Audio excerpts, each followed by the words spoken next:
ചേട്ടാ, സോഷ്യൽ മീഡിയയിലൂടെ അപകീർത്തികരമായ ദൃശ്യങ്ങൾ പ്രചരിപ്പിച്ചതിനെ തുടർന്ന് കോഴിക്കോട് ഗോവിന്ദപുരം സ്വദേശി ദീപക് ജീവനൊടുക്കിയ വാർത്ത നമ്മളെയൊക്കെ ഞെട്ടിച്ചതാണ്. അപ്പോൾ ഈ കേസിലെ പ്രതിയായിട്ടുള്ള ഷിംജിത മുസ്തഫ ഇപ്പോൾ മെഡിക്കൽ കോളേജ് പോലീസ് സ്റ്റേഷൻ്റെ കസ്റ്റഡിയിൽ വിട്ടിരിക്കുകയാണ്. അപ്പോൾ എന്തൊക്കെയാണ് പുതിയ വാർത്തകൾ? നമ്മൾ ഈ വീഡിയോ അപ്ലോഡ് ചെയ്യുമ്പോഴത്തേക്ക് അവരുടെ കസ്റ്റഡി കാലാവധി അവസാനിക്കും. 5 മണിക്ക് കഴിയും. 5 മണിക്ക് അവരുടെ കസ്റ്റഡി കാലാവധി അവസാനിക്കും. ഈ വാർത്ത കേൾക്കുന്ന എല്ലാവർക്കും വേണ്ടി ഞാൻ ഒരു കാര്യം പറഞ്ഞുതരാം. ഈ ഷിംജിത മുസ്തഫയെ അറസ്റ്റ് ചെയ്തു എന്ന് പറഞ്ഞ് സോഷ്യൽ മീഡിയയിൽ വ്യാപകമായി പ്രചരിച്ചുകൊണ്ടിരിക്കുന്ന ഒരു വീഡിയോ പ്രചരിക്കുന്നുണ്ട്. വ്യാജമായിരുന്നു. അത് വ്യാജമാണ്. അത് അശ്വതിയാണ്. 2023 നവംബർ 24-ാം തീയതി അറസ്റ്റ് ചെയ്യപ്പെട്ട അശ്വതിയുടെ വീഡിയോയാണ് ഈ പ്രചരിക്കുന്നത്. ഈ അശ്വതി എൻ്റെ ജൂനിയറാണ്. അതുകൊണ്ടാണ് ഞാൻ വളരെ ക്ലിയർ ആയിട്ട് പറഞ്ഞത്. അശ്വതി ജൂനിയർ ആയതുകൊണ്ടും അശ്വതിയെക്കുറിച്ച് പറയാതിരി പോയി കഴിഞ്ഞാൽ, ഇപ്പോൾ എൻ്റെ ജൂനിയറായിട്ട് പഠിച്ചൊരു കുട്ടി എന്നുള്ള നിലയ്ക്ക് ഞാൻ പറയാൻ പാടില്ലായിരുന്നു. പക്ഷേ അശ്വതി ചെയ്ത പ്രവൃത്തി വളരെ ക്രൂരമായിട്ടുള്ള പ്രവൃത്തിയാണ്. സ്വന്തം ഭർത്താവ്, അതായത് ആള് ആത്മഹത്യ ചെയ്ത ദിവസം കുഞ്ഞിനെ ഉപേക്ഷിച്ച് ഈ അശ്വതി കാമുകനൊപ്പം ഒളിച്ചോടിയ ആളാണ്. ഈ കഥ ഞാൻ ഒരിക്കൽ പറയാം. ഇത്തിരി കടുത്ത കഥയാണ്. നമുക്കൊക്കെ ഈ കുട്ടി അങ്ങനെയൊന്നും നമ്മൾ കരുതിയിരുന്നില്ല. പഠിക്കുന്ന സമയത്ത് വളരെ നല്ലൊരു കുട്ടിയായിരുന്നു. പക്ഷെ പിന്നെ ഈ കുട്ടിക്ക് എന്ത് സംഭവിച്ചതെന്ന് എനിക്ക് മനസ്സിലാവുന്നില്ല. അപ്പോൾ ഈ കുട്ടിയുടെ വീഡിയോ ആണ് എടുത്തിട്ട് ഷിംജിത മുസ്തഫ എന്ന് പറഞ്ഞിട്ട് പ്രചരിച്ചുകൊണ്ടിരിക്കുന്നത്. ഷിംജിതയെ അറസ്റ്റ് ചെയ്യുന്നത് സാധാരണ ഒരു കാറിൽ, അതായത് സാധാരണക്കാർ ഉപയോഗിക്കുന്ന ഒരു കാറിൽ പോയിട്ടാണ്. അതായത് പോലീസിന്റെ ഔദ്യോഗിക വാഹനം പോലീസ് ഉപയോഗിച്ചിട്ടില്ല, അല്ലാതെയാണ് ഷിംജിതയെ ഇവർ തൂക്കിയത്. സാധാരണ വാഹനത്തിൽ പോയിട്ട് ഷിംജിതയെ അവർ വടകരയിലെ ഒരു ബന്ധു വീട്ടിൽ നിന്നും ഷിംജിതയെ എടുക്കുകയായിരുന്നു. അത് വടകര ബന്ധു വീട്ടിൽ ഷിംജിത ഉണ്ടെന്ന് ഒറ്റുകൊടുത്തതും ഈ ഷിംജിതയുടെ തന്നെ ബന്ധുവാണ്. അവർ തന്നെയാണ് വിളിച്ച് പറഞ്ഞു കൊടുത്തത്, ഈ സ്ത്രീ ഇവിടെ ഒളിവിൽ താമസിക്കുകയാണ്, ഈ സ്ത്രീ ഇവിടെ വന്ന് കയറി എന്നുള്ളത് 21-ാം തീയതി ജാനുവരി 21-ന് ഈ സ്ത്രീ ഇവിടെ വന്ന് കയറിയിട്ടുണ്ട് എന്ന് ഞാൻ കണ്ടു എന്ന് പറഞ്ഞിട്ട് ഒരു മനുഷ്യൻ വിളിച്ചിട്ട് പോലീസിനോട് പറയുകയായിരുന്നു. കോഴിക്കോട് മെഡിക്കൽ കോളേജ് പോലീസിനോടാണ് ഈ വിവരം ആദ്യം വരുന്നത്. തുടർന്നാണ് പോലീസിന്റെ അറസ്റ്റും നടപടികളും ഒക്കെ ഉണ്ടായത്. സോ ആ ദൃശ്യം കണ്ടിട്ട് ആരും തെറ്റിദ്ധരിക്കാൻ പാടില്ല. പിന്നെ ഷിംജിത കേസിലെ ഒരു പ്രത്യേകത, ആ സ്ത്രീ പറയുന്ന കാര്യങ്ങളിൽ ഏറ്റവും പ്രധാനപ്പെട്ട ഒരു കാര്യം, കൺസെന്റ് ഇല്ലാതെ ഒരു മനുഷ്യന്റെയും ദേഹത്ത് തൊടാൻ പാടില്ല. അത് പ്രധാനപ്പെട്ട കാര്യമാണ്. ഒരു സ്ത്രീയുടെ ദേഹത്ത് കൺസെന്റ് ഇല്ലാതെ, no means no. Pink cinema അതാണ് പറയുന്നത്. പിങ്ക് എന്ന് പറയുന്ന ഏറ്റവും പ്രധാനപ്പെട്ട വളരെയധികം ഇന്ത്യയിൽ ചർച്ച ചെയ്യപ്പെട്ട ഒരു സിനിമയാണ് പിങ്ക്. കണ്ടിട്ടില്ലേ? പിങ്ക് എന്ന് പറയുന്ന സിനിമയാണ്, അമിതാഭ് ബച്ചൻ്റെ സിനിമയാണ്. ഇപ്പോൾ അതിനകത്ത് പറയുന്ന ഏറ്റവും പ്രധാനപ്പെട്ട കാര്യം, ഒരു സ്ത്രീ വേശ്യ ആയിക്കോട്ടെ, പക്ഷേ ആ സ്ത്രീയുടെ ദേഹത്ത് തൊടാൻ പാടില്ല. No means no. ഇതാണ് അതിനകത്ത് ഏറ്റവും പ്രധാനപ്പെട്ട ഒരു ലൈൻ.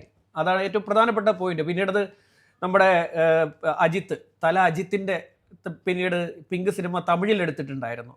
വേറൊരു പേരൊക്കെ എടുത്തിട്ട് സിനിമ എടുത്തിട്ടുണ്ടായിരുന്നത്. ഇപ്പൊ രണ്ടും അങ്ങോട്ടും ഇങ്ങോട്ടും കിടപിടിക്കുന്ന സിനിമകളാണ്. അതായത് അമിതാഭ് ബച്ചനൊപ്പം തന്നെ പിടിച്ചു നിൽക്കാൻ തലയും ശ്രമിച്ചിട്ടുണ്ടായിരുന്നു ആ സിനിമയിൽ. അപ്പൊ അതിലേറ്റവും പ്രധാനപ്പെട്ട ഡയലോഗ് ഈ പറയുന്ന നോ മീൻസ് നോ ആണ്.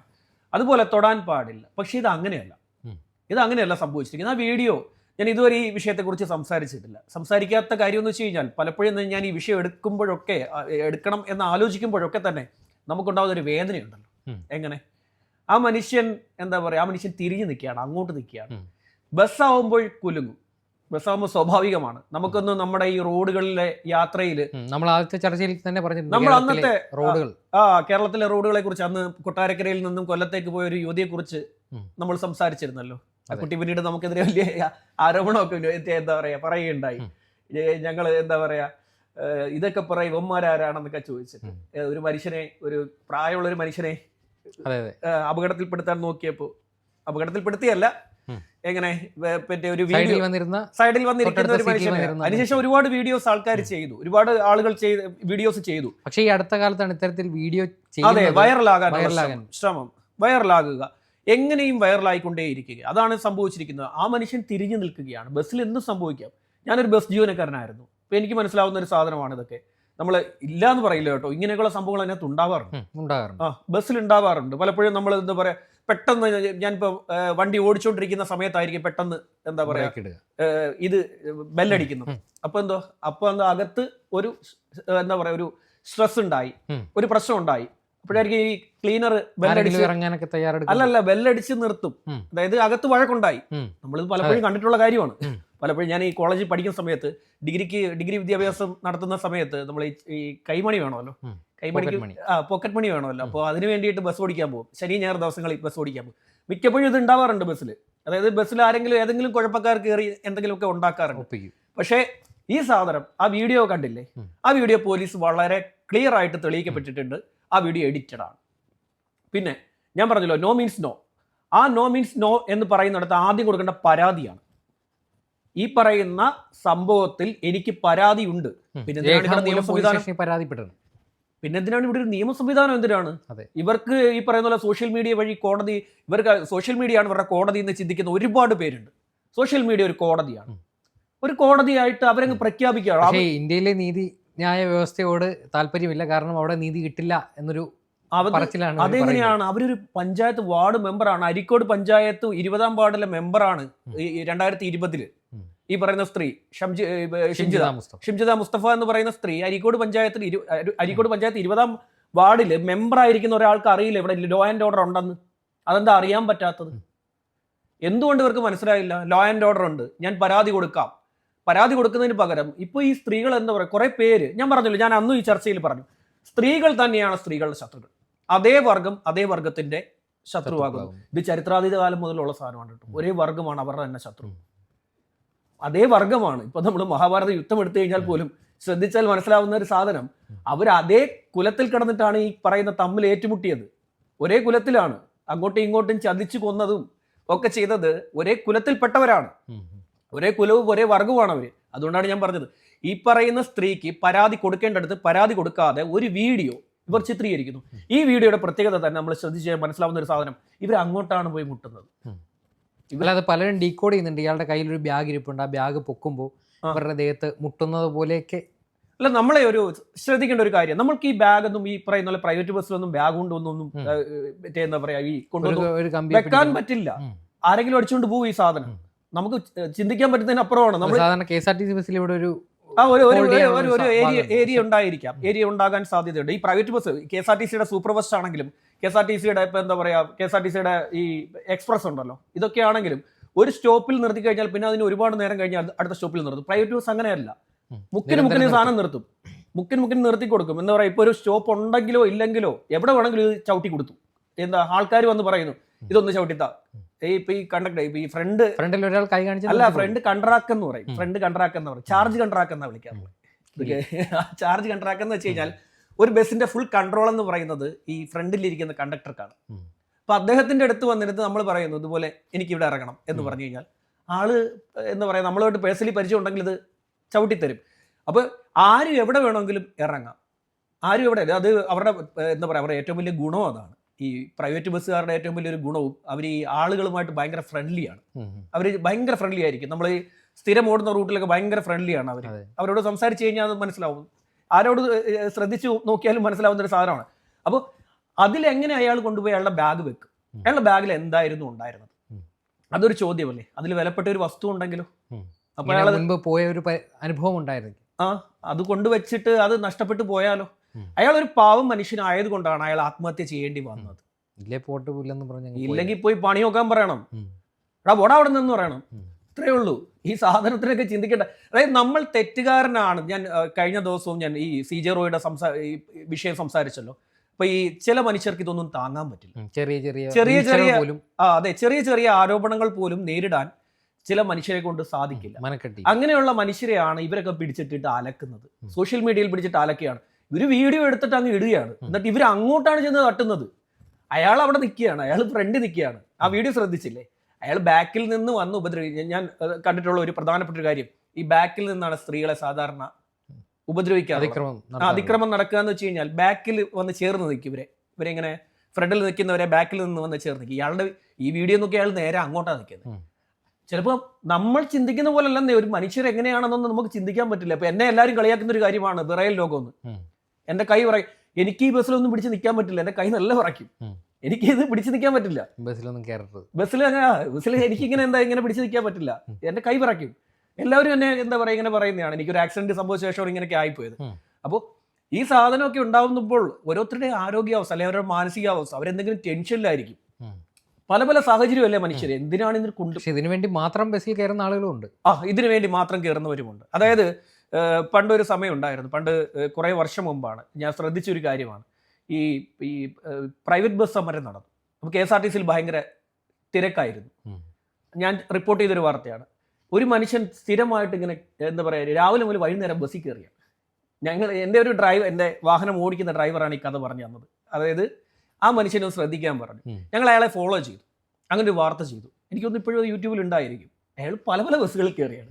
ഇത് അങ്ങോട്ട് പോകുന്നു, തിരിച്ചടുത്ത തൊഴിലാണ് അത് ഇയാളുടെ ഒരു തൊഴിലാണ്. അങ്ങനെയുള്ള ആൾക്കാരും ഉണ്ട്, ഇല്ലാന്ന് പറയുന്നില്ല. പക്ഷെ ഇങ്ങനെയുള്ള, അതായത് ഇങ്ങനെയുള്ള പാവങ്ങളെ ഉപദ്രവിക്കരുത്. അല്ല, ഈ പത്തനംതിട്ടയിൽ അപ്സ കെയർ ചെയ്യുന്ന പെൺകുട്ടി സൈഡിലിരിക്കുന്ന ആളുടെ മുഖം ബ്ലർ ചെയ്യാനുള്ള ഒരു മാന്യത കാണിച്ചു.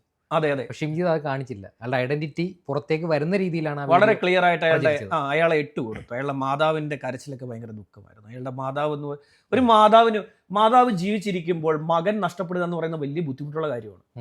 നമ്മൾ വിചാരിക്കുന്ന പോലല്ല. മാതാവ് ജീവിച്ചിരിക്കുമ്പോൾ സ്വന്തം മകൻ മരണപ്പെടുക എന്ന് പറയുന്നത് ഒരിക്കലും നമുക്ക് താങ്ങാൻ പറ്റുന്ന ഒന്നല്ല, ഒരു കാര്യമല്ല. നമുക്കെന്നല്ല, ഒരു അമ്മയ്ക്ക്, ഇപ്പൊ ഞാനും നിങ്ങളും ഒരു വർഗത്തിൽപ്പെട്ടവരാണ്. ഒരു വർഗം എന്ന് വെച്ചാൽ പുരുഷന്മാരാണ്.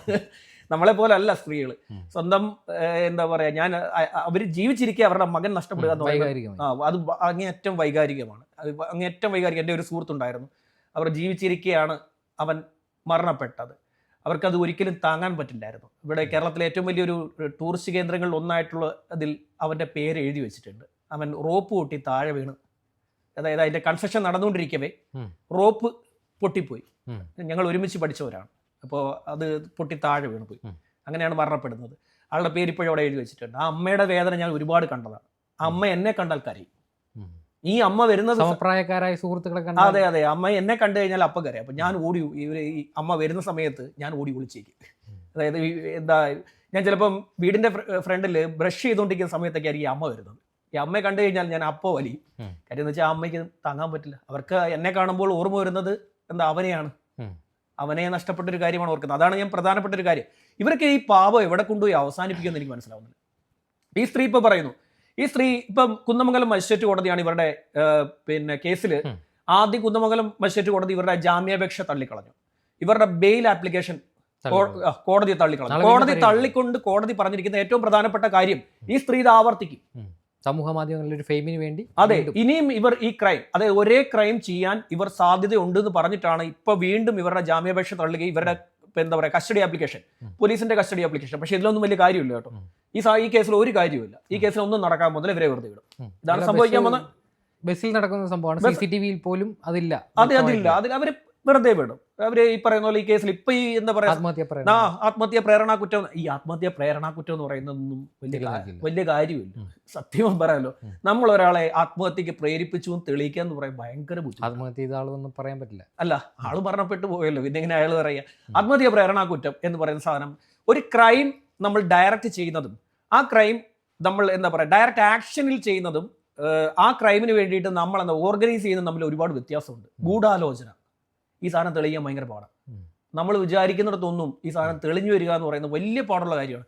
നമ്മൾ ഡയറക്റ്റ് ആക്ഷനിൽ പങ്കെടുത്തു, നമ്മളൊരു ക്രൈം ചെയ്തു, ഒരു കൊലപാതകം ചെയ്തു, ഞാൻ നിങ്ങളെ കൊന്നു, ഞാൻ നിങ്ങളെ, അഭിഷേക് എന്ന് പറയുന്ന താങ്കളെ ഞാൻ കൊലപ്പെടുത്തി എന്ന് താങ്കളുടെ ഭാര്യ വന്നിട്ട് എന്താ പറയാ, താങ്കളുടെ ഭാര്യ അത് കണ്ടു, ഇത് ഈസി ആയിട്ട് തെളിയിക്കാൻ പറ്റും. പക്ഷെ ഞാൻ ഗൂഢാലോചന നടത്തിയിട്ട് മറ്റൊരാളെ കൊണ്ട് നിങ്ങളെ കൊന്നു, ഇപ്പൊ ജോണേട്ടനെ കൊണ്ട് ഞാൻ നിങ്ങളെ കൊലപ്പെടുത്തി, ഇത് തെളിയിക്കാൻ പാടാം. ദൃക്സാക്ഷികളല്ല, എന്റെ ഗൂഢാലോചന തെളിയിക്കാൻ ഭയങ്കര പാടാണ്. ഇതാണ് ക്രൈമിന്റെ പ്രത്യേകത. ഈ സാധനം തെളിയാൻ പോകുന്നില്ല, ഈ മനുഷ്യന് നീതിയും കിട്ടാൻ പോകുന്നില്ല. ഇപ്പൊ നമ്മുടെയൊക്കെ മുന്നിൽ കാണിക്കുന്നത് ഒരു പ്രഹസനമാണ്. ഇപ്പൊ പൊതുവെ എല്ലാം ഈ പറയുന്ന പോലെ വാർത്താ പ്രാധാന്യമുള്ള വിഷയമായതുകൊണ്ട് ഈ രീതിയിൽ പോലീസ് ഇടപെട്ടുകൊണ്ടിരിക്കുന്നു. കാര്യം എന്ന് വെച്ചാൽ വലിയ രീതിയിൽ ചർച്ച ചെയ്യപ്പെട്ട ഒരു കേസ് ആയതുകൊണ്ട് പോലീസ് ഈ രീതിയിൽ ഇടപെടുന്നു എന്നല്ലാതെ ഇത് കോടതി തെളിയിച്ച് കാണിക്കുകയാണെങ്കിൽ, ഈ ക്രൈം തെളിയുകയാണെങ്കിൽ ഞാൻ ഈ പണി അവസാനിപ്പിക്കും. നടക്കില്ലത്. ഷിംജിതയുടെ അടുത്ത ജാമ്യ ഹർജി കുന്നമംഗലം കോടതി പരിഗണിക്കുന്നുണ്ട്. കുന്നമംഗലം കോടതിയിലേക്ക് മജിസ്ട്രേറ്റ് കോടതിയാണ്. ഇപ്പം നാളെ അവരുടെ കസ്റ്റഡി ആപ്ലിക്കേഷൻ നാളെ തീരുകയാണ്. ഫെബ്രുവരി 6 തീയതി വരെയാണ് അവരുടെ കസ്റ്റഡി ആപ്ലിക്കേഷൻ, അല്ല കസ്റ്റഡി കാലാവധി, അല്ല ഇതുള്ളത് റിമാൻഡ് കാലാവധി, ജുഡീഷ്യൽ കസ്റ്റഡി ഉള്ളത്. നാളെ അവരുടെ പരിഗണിക്കും. അവർക്ക് ജാമ്യം കൊടുക്കും. നാളെ ചിലപ്പോൾ അവിടുന്ന് കിട്ടത്തില്ലായിരിക്കും, ചിലപ്പം മറ്റേ സെഷൻസിൽ നിന്ന് കൊടുക്കും. പ്രിൻസിപ്പൽ സെഷൻസിൽ ജാമ്യാപേക്ഷ പോകുമ്പോഴത്തേക്ക് വീണ്ടും പോകുമ്പോൾ ഇതത്രേ ഉള്ളൂ, ഇതൊക്കെ ഇത്രയേ ഉള്ളന്നേ. ഇത് ഈ മനുഷ്യന്റെ ജീവിതം പോയി. അയാളുടെ ജീവിതം പോയി. അയാൾ ചെയ്യാൻ പാടില്ലായിരുന്നു ഒരിക്കലും. ഞാൻ പറഞ്ഞല്ലോ, ഞാൻ അതിനകത്ത് വളരെ വൈകാരികമായ ഒരു വിഷയമായതുകൊണ്ട് എനിക്കിത് ചർച്ച ചെയ്യുന്നതിന് ബുദ്ധിമുട്ടുള്ളത് കൊണ്ടാണ് പലപ്പോഴും നിങ്ങൾ ഈ വിഷയം എന്നോട് പറഞ്ഞപ്പോൾ പോലും ഞാൻ ചർച്ച ചെയ്യാതെ ഇരുന്നത്. കാര്യം എന്ന് വെച്ച് കഴിഞ്ഞാൽ എന്താ പറയുക, അങ്ങനെ ഇങ്ങനെയുള്ള നിഷ്കളങ്കരായിട്ടുള്ള മനുഷ്യരെ കൊല്ലാൻ നമുക്ക് എളുപ്പമാണ്. ഇങ്ങനെയുള്ള ആൾക്കാരുണ്ടല്ലോ, ഇങ്ങനെ എന്താ പറയുക, വളരെ ഈ കുഞ്ഞു കുഞ്ഞു കാര്യങ്ങളിൽ വിഷമിക്കുന്ന ആളുകളെ വളരെ സിമ്പിളായിട്ട് നമുക്ക് കൊലപ്പെടുത്താൻ പറ്റും. എന്തെങ്കിലും സമ്മർദ്ദം, അവർക്ക് ഒരു ചെറിയൊരു പ്രഷർ ഇട്ട് കൊടുത്താൽ മതി. അവർക്ക് വേണ്ടി നമുക്കൊരു എന്താ പറയുക, ഞാൻ അന്ന് പറഞ്ഞ അതേ വാക്യം ഇപ്പോഴും ആവർത്തിക്കുകയാണ്. അവരൊരു ചൂണ്ടയിൽ ഈ മനുഷ്യനെ കൊരുത്തു, എന്നിട്ട് പൊതുസമൂഹത്തിന് അവർ ആ ചൂണ്ട എറിഞ്ഞു കൊടുത്തു. പൊതുസമൂഹത്തിലെ ഇങ്ങനെയുള്ള നിസ്സഹാരായിട്ടുള്ള എന്താ പറയുക, ഇതൊക്കെ കണ്ടു കഴിഞ്ഞാൽ ശരിയായിരിക്കാം എന്ന് വിശ്വസിക്കുന്ന കുറേ മനുഷ്യർ ആ മനുഷ്യനെ കല്ലെറിയാൻ വേണ്ടി തയ്യാറായി. അത് കണ്ട ആ പാവ മനുഷ്യൻ മരണപ്പെട്ടു. ആ ചൂണ്ട എന്ന് പറയുന്ന സാധനം ഉണ്ടല്ലോ, ആ ചൂണ്ട ഇനി എവിടേക്കും എറിയാൻ ആരും സമ്മതിക്കരുത്. അതാണ് ചെയ്യേണ്ടത്. ഞാൻ പറഞ്ഞല്ലോ, നോ മീൻസ് നോ.